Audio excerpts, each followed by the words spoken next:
नमस्कार दोस्तों, स्वागत है आप सबका आपके अपने चैनल लीगल एनसाइक्लोपीडिया पर। दोस्तों, आज मैं आप सबके सामने एक बहुत ही महत्वपूर्ण टॉपिक लेकर के आया हूं, जिसके संबंध में आप सबको जानकारी होना बहुत जरूरी है। आप सब लोग अपने रोजमर्रा के जीवन में कभी कभी इन्वेस्टमेंट के तौर पर भूमि खरीदते होंगे, यानी लैंड परचेज करते होंगे।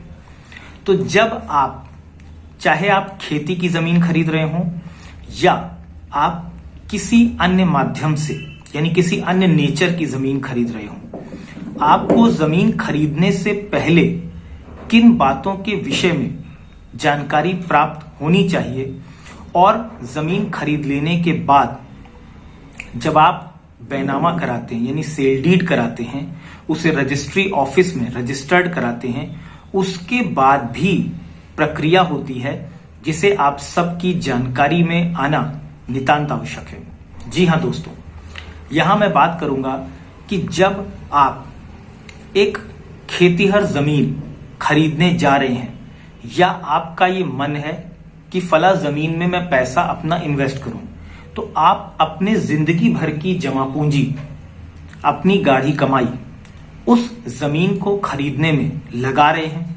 तो जो व्यक्ति आपको जमीन बेच रहा है, चाहे वो है किसान हो, बेचने वाला व्यक्ति जो जमीन बेच रहा है, चाहे वो किसान हो या वो प्रॉपर्टी डीलर हो, आपको सचेत रहने की आवश्यकता है। आपको ये पता होना चाहिए कि जो जमीन आप जिस व्यक्ति से खरीद रहे हैं या जिस व्यक्ति से आपकी डील हो रही है, क्या सचमुच वो जमीन हकीकत में उसके नाम पर पंजीकृत है। रेवेन्यू रिकॉर्ड्स में, राजस्व दस्तावेजों में क्या वो जमीन उस व्यक्ति के नाम दर्ज है जो हमें वो जमीन बेच रहा है। अदरवाइज लोग इसी प्रकार के तो फ्रॉड करते हैं। एक जमीन आपको दिखा दी और कह दिया कि भाई ये जमीन मेरी है और ये जमीन इतनी एरिया की है, ये मेरी है, आप खरीद लीजिए। आपको पसंद आई, आपके पास पैसे बहुत थे, आपने खरीद ली और बाद में आपको पता चलता है अरे ये जमीन तो किसी और व्यक्ति की थी, उसने मुझको धोखा दे दिया। अब आप जाते हैं, धोखाधड़ी की एफआईआर कराते हैं, तो आपकी एफआईआर दर्ज होती है, लेकिन क्या जमीन हाथ में आती है? जी नहीं, मुकदमा चलता रहता है। वो स्थिति ना आने पाए उसके लिए क्या जरूरी है?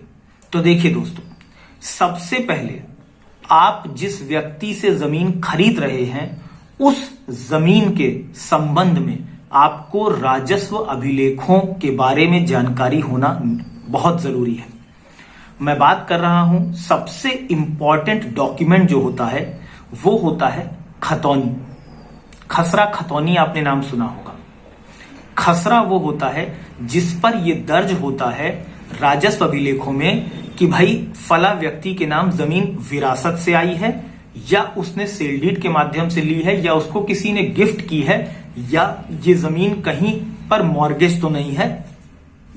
इसलिए आपको करना क्या है, सबसे पहले जिस जमीन को आप खरीदना चाहते हैं, अपने अधिवक्ता के माध्यम से उस जमीन की खतौनी की प्रमाणित कॉपी, जिस एरिया में वो जमीन है और वहां पर जिस तहसील का क्षेत्राधिकार यानी जिस तहसील का जुरिस्डिक्शन लगता हो, वहां की तहसील से आप उस जमीन की खतौनी निकलवा लीजिए।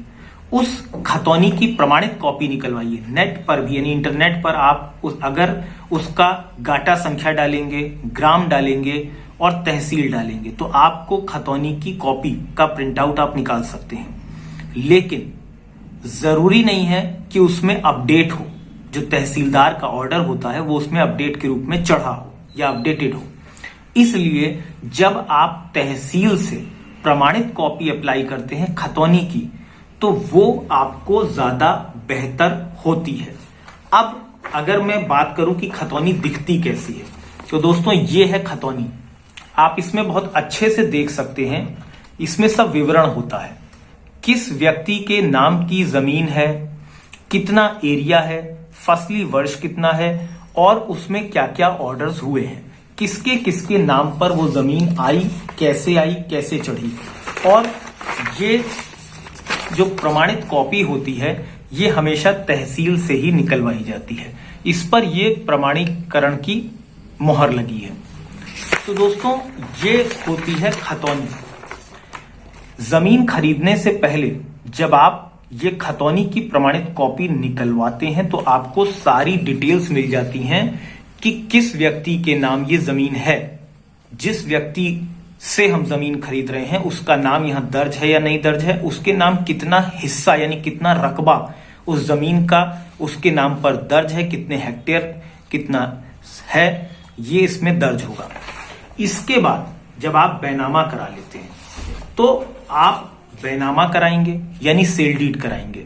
जो व्यक्ति आपको जमीन बेच रहा है वो उसका तस्वीर होगा, उसका डिटेल्स होगा, उसकी कॉपी यानी आधार कार्ड, उसकी पहचान पत्र लगी होगी, और आप जो उससे जमीन खरीद रहे हैं आपका फोटो लगा होगा, आपका आधार कार्ड और आपकी डिटेल्स इसमें लिखी होंगी।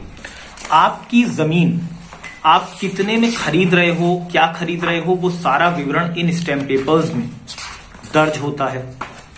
आप अपने एडवोकेट के माध्यम से स्टैम्प पेपर्स खरीदवाते हैं और उसके बाद में इस तरीके का बैनामा जमीन का कराते हैं। जमीन का बैनामा जब आप करा रहे होते हैं तो बकायदा आप रजिस्ट्री कार्यालय में उपस्थित होते हैं और वहां पर आपका फोटो खिंचता है। वहां जो वेब कैमरा लगा है उस पर आपको खड़ा किया जाए चाहे बैठाया जाए, आपका अंगूठा लगाया जाए, आपका फोटो खींचेगा, आपकी उंगलियों के निशान होंगे। आपकी उंगलियों के निशान के साथ साथ जो व्यक्ति वहां पर गवाह के तौर पर हैं, जिनके सामने ही बैनामा आप करा रहे हैं, उन गवाहों का भी फोटो, पहचान पत्र और एड्रेस और हस्ताक्षर सब होता है सेल डीड में। साथ ही साथ अगर आपकी जमीन या मकान जो भी है उसका सेल डीड है तो वहां पर आपके मकान या जमीन का एरिया यहां पर ड्रॉ करवाया जाता है, वो उसमें लगाया जाता है। और उसके बाद ये जितने लोग उपस्थित होते हैं सबके उंगलियों के निशान और फोटोज इस सेल डीड में होते हैं, यानी बैनामा जिसको कहते हैं। उसके बाद आप देखिए ये सेल डीड पर लिखा हुआ है कि किस तारीख को रजिस्टर्ड हुआ है, उसका क्रमांक संख्या क्या है, उसका जिल्द नंबर क्या है, ये सारा विवरण यहां रहता है। ये प्रमाणित कॉपी आप अप्लाई कर सकते हैं अगर आपको चाहिए होती है तो। कहां से? रजिस्ट्री ऑफिस से, जहां ये रजिस्टर्ड हुई होगी। उसके बाद में यहां उस पर आप देखेंगे रजिस्ट्रार का सिग्नेचर है। आपने जमीन खरीद ली, बैनामा आपके नाम हो गया। अब इसके बाद क्या प्रक्रिया बची? इसके बाद प्रक्रिया बची म्यूटेशन की, यानी दाखिल खारिज की। दाखिल खारिज की प्रक्रिया बहुत जरूरी है दोस्तों।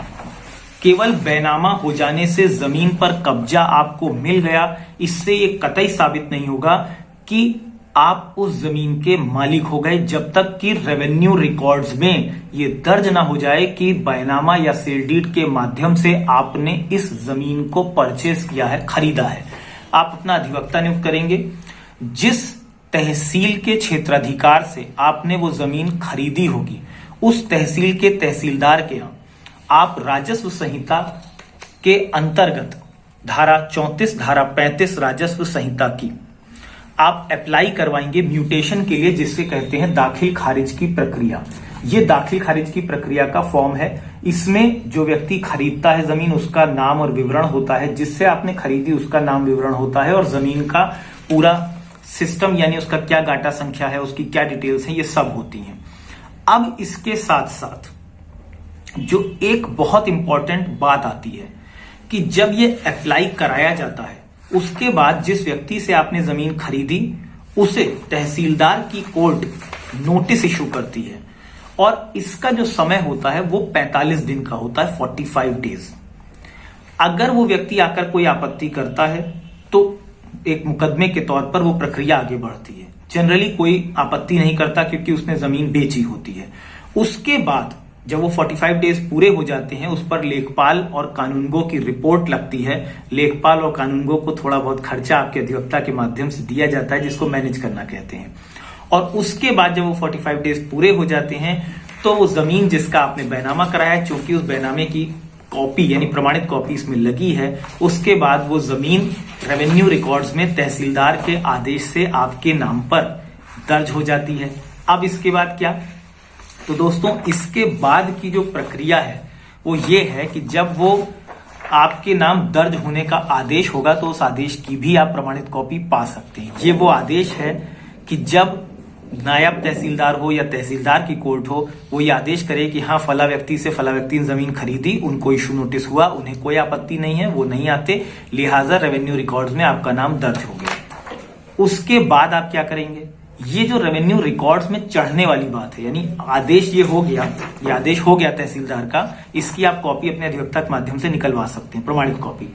इसके बाद जनरली कभी कभी ये जो आदेश होता है, इस आदेश को चढ़ने में 3 महीने का समय लग जाता है खतौनी में। ये मैं मिनिमम समय बता रहा हूं, 3 महीने, 6 महीने भी हो सकता है। लेकिन अगर आप पैरवी करवाएंगे, थोड़ा बहुत वहां मैनेज करवाएंगे तो जल्दी भी चढ़ सकता है, 2 महीने में भी चढ़ सकता है। और जब चढ़ जाए तो आप फिर से सर्टिफाइड कॉपी ले लीजिए खतौनी का, आपका नाम उसमें दर्ज हो गया। लिहाजा अब पूर्ण रूप से पक्का हो गया कि जमीन आपके नाम दर्ज हो गई रेवेन्यू रिकॉर्ड्स में और आप उस जमीन का टाइटल प्राप्त कर लिए, यानी मालिकाना हक प्राप्त कर लिए, जो सबसे इंपॉर्टेंट चीज है। तो दोस्तों ये है, अगर आप एक भूमि खरीदते हैं, उसका बैनामा कराते हैं, तो उसके बाद उसकी दाखिल खारिज की प्रक्रिया ये होती है और आप उस जमीन के मालिक बन जाते हैं। तो दोस्तों अगर आपको ये वीडियो पसंद आए तो इसे लाइक जरूर करें और चैनल लीगल एनसाइक्लोपीडिया को सब्सक्राइब करें और बेल आइकन को जरूर प्रेस करें, ताकि आपका विधिक ज्ञान बढ़ाने के लिए आपको नए नए वीडियोस के नोटिफिकेशंस प्राप्त होते रहें। धन्यवाद दोस्तों।